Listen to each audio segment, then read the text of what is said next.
Examda aranba pambai sisinaba thingnaba pass tawkhiba bill governor na ayaba piduna ek walanbiyo desam pawasi ngasi nungthil phongkhiba pandam pawse dagi lokhatsabane Manipur Legislative Assembly na Manipur Prevention of Malpractices in HSLCN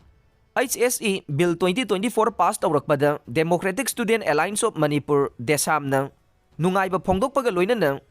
governor na bill asibu ayaba piduna ek waina onthokpiyu haina appeal tawrakle Kwa kaithel da laiba mahiroi lup asige mayai loisang da paumi sanga unaba mada desam gi president mayengbam somorjit mitay na hai desam na lainga kamari lainaba department sing education minister amade chief minister da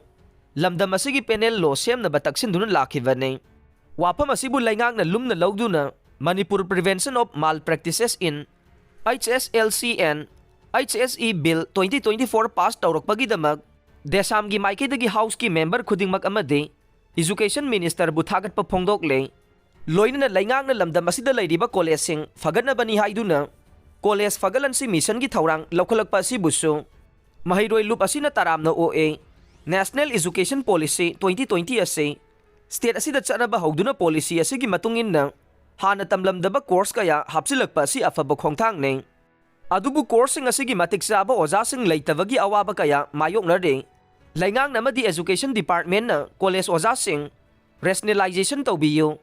College education fagan na batabag paikhat pada hena kumang sauksin na sangsilan biyo hay na sumahang na phongdokhe.